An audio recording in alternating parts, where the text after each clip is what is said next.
Welcome to John's Corner, where our star reporter Jonathan always lands on his feet. He's a hard-hitting reporter who isn't afraid to throw a punch or to take one. He's always investigating the issues that others shy away from, uncovering even the biggest of scandals, while learning every secret he can. Here on John's Corner. What's up, Blue Roof Nation? It's your boy Jonathan, and welcome back to John's Corner, Blue Roof Productions' own entertainment news show, which I do sporadically, try to do once a week, but sometimes don't do once a week because sometimes life gets in the way, and what the hell am I doing rambling on about things that are... And welcome back. So, Happy New Year's. Hope you guys had a good holiday season. Hope you guys had a Merry Christmas, Happy New Year's, Happy Hanukkah, Happy whatever you celebrate. Hope it was good.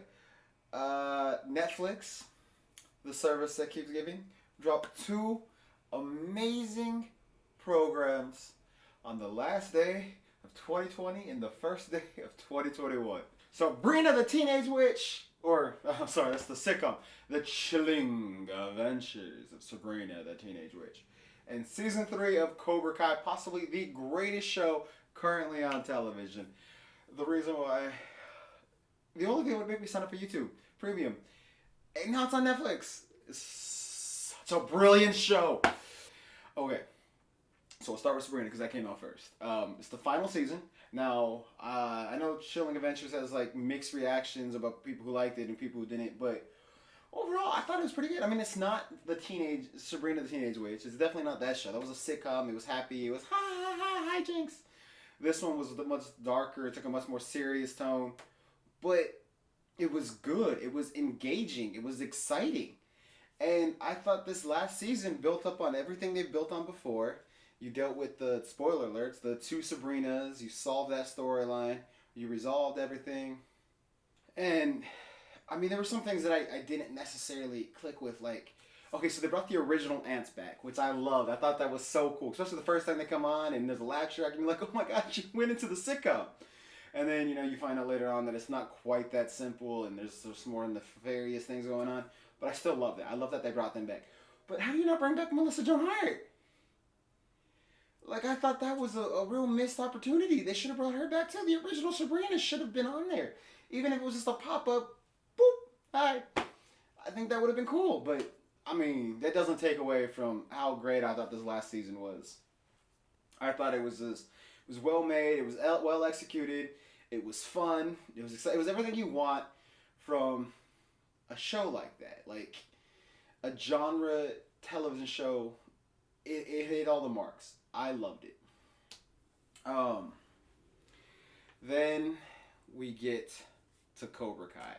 Now, Karate Kid was one of my trilogies as a kid. I mean, you have Star Wars, you have Indiana Jones, which I know neither one of those are trilogies anymore, but when I was a kid they were. You have Back to the Future.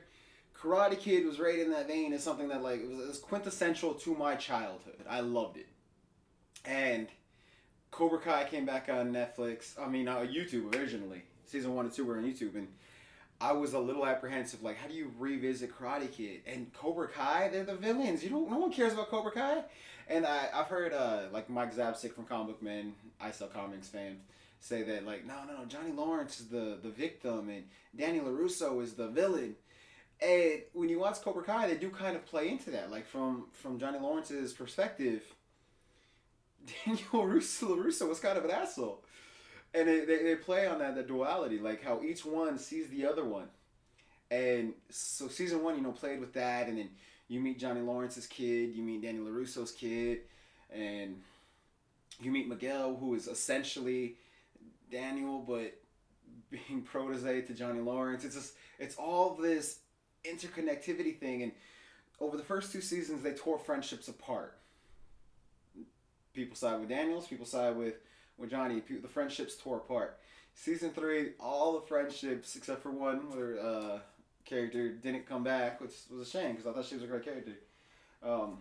They all kind of reconnect against a common enemy. It's so great, and it's so great. It's so much fun. Like I don't want to give too much spoilers because if you haven't seen it, I really want you to watch it. But it's fun. It's exciting. it's it does something that not a lot of things do. We live in an age of nostalgia where everyone takes old properties and remakes them or sequelizes them, and a lot of times they miss the quintessential truth of what that thing was. And that's why people don't connect to it the way that studios want them to. This is one of the few things, kind of like Ash vs. Evil Dead, that takes the original premise and expands upon it. Does something new, but still fits very much in that world and still connects it and actually makes it, the whole thing, more enjoyable. Not many things, reboots, whatever you want to call them, not many of them do that. Not many of them succeed in that area. This does it. It builds on everything that was there and makes it better.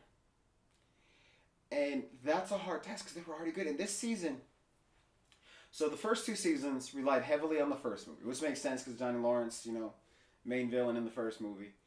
And then they referenced the third movie a lot because Cobra Kai was again the bad guy in the third movie. But they've kind of more or less left the second movie alone. This season, they visit the same city as the second movie, which is in Japan, and they bring back characters from that, and we open up things like they played with those toys that were in the second movie, and it was so beautiful, and things that they were hinting at since the first season, they finally tied up.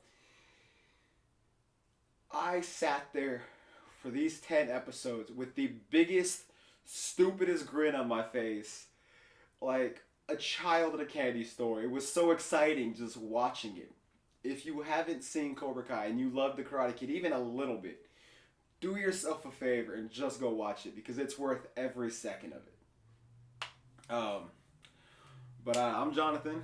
Happy New Year's again. Thank you for watching John's Corner. Give us legends.